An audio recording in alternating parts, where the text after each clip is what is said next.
આપનું સ્વાગત છે। આગળ વાત કરીએ તો રાજકોટ ગેમ ઝોનમાં બનેલી આગની ઘટનાને લઈને સુરેન્દ્રનગરના લોકોમાં રોષ જોવા મળ્યો। લોકોએ જવાબદાર આરોપીઓ સામે કડક કાર્યવાહી કરવા માંગ કરી તેમજ ભૂતકાળની ઘટનાનો વખતે કડક કાર્યવાહીની વાતો કરવામાં આવી હતી, પરંતુ પીડિતોને ન્યાય ન મળતા સવાલ ઉઠાવ્યા। ઉપરાંત સુરેન્દ્રનગર જિલ્લામાં આવેલી ફાયર એનઓસી વગરની બિલ્ડિંગ સીલ કરવાની લોકો દ્વારા માંગ કરવામાં આવી હતી। રાજકોટમાં જે ગેમ ઝોનમાં આગ લાગવાની ઘટના બની છે, જેમાં 28 લોકોના જે મોત નીપજ્યા છે, જેને લઈને સમગ્ર ગુજરાત રાજ્ય સદબદ્ધ છે। ત્યારે સુરેન્દ્રનગર જિલ્લાવાસીઓ આપણી સાથે છે, તેમની સાથે સીધી વાત કરશું। આ વારંવાર ગુજરાત રાજ્યમાં આવી ઘટનાઓ બને છે, આરોપીઓ છે તે છૂટી જાય છે, હવે શું આમાં કેવી રીતે તપાસ થઈ જોઈએ અને શું પગલા ભરાવા જોઈએ?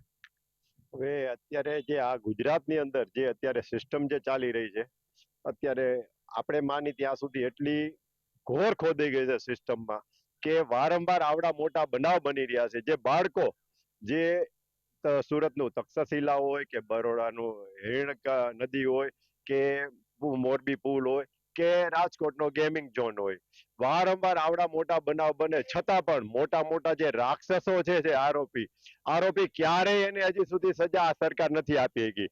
અને આજ સુધી એસઆઈટી નીમશું, મોટી મોટી તપાસ કરશું, એવી બધી વાતો થાય છે। આજ સુધી કોઈ પણ તપાસમાં કોઈ મોટા અધિકારી ઉપર કડક પગલા લેવામાં કેમ નથી આવતા? શું સરકાર પણ ડરી રહી છે? શું આ અધિકારી રાજ ચાલે છે કે શું? અધિકારીઓએ શું આખી સરકારને બાનમાં લીધી છે કે શું?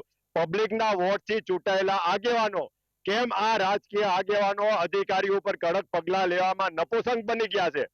મારે તો એટલું કેવું છે કે એક દીકરો જે રાજકોટનો એક્સપાયર થઈ ગયો છે, એના વાલીને જ્યારે જાહેરમાં એવું કેવું પડે કે જામીન જેને મળશે એને પણ હું પણ છે ને એને પતાવી દઈશ, એને એ માણસને એ વ્યક્તિને એવો આ સરકાર ઉપર અત્યારે ન્યાય નહીં મળે ત્યારે જ એને આ કરેલો છે। પણ જો ગુજરાત હાઈકોર્ટને જો આ લોકો ગણકારતા ન હોય અને આવી પરમિશન વગર વસ્તુ ચાલતી હોય, જે તમે જુઓ કે રેસિડેન્ટ એરિયામાં જ આ બનાવ બન્યો છે, પણ આ બનાવની અંદર જે કઈ કર્મચારીઓ જ્યારે એનઓસી આપી છે કે નથી આપી કે શું સિસ્ટમ છે, શું સિસ્ટમનો ભાગ છે, એ કોઈ પણ જોયો નથી। અત્યારે તમે દરેક જગ્યાએ ઘોડાને તબેલા માર્યા જેવા તાળા છે। સરકાર નીકળી ગઈ છે, પણ એ સરકારે અહીંયા જઈને વસ્તુ ચાલુ છે, બંધ છે, ફાઇલો ચાલુ છે, બંધ છે, ચેક કર્યું નથી, ખાલી સીલ મારી દીધા। પણ એ સીલ મારે નહીં પતે, એની ફાઇલો ચેક કરો અને જે કઈ અધિકારી એને પરમિશન આપી છે કે નથી આપી એના ઉપર કલેક્ટર સાહેબ અથવા જે કઈ અધિકારી આવતો એ કેસ કેમ નથી કરતા? આ કેસ કર્યો તો જ જાગૃત નાગરિકનો ન્યાય મળશે, બાકી ન્યાય નહીં મળે। ધારાસભ્યશ્રીઓ એમને કોન્ટેક્ટ કરો, કોન્ટ્રાક્ટ ક્યાં કરે છે ને પૈસા ક્યાંથી ઉભા થાય છે એ સિવાય કોઈ પણ વાતમાં રસ નથી।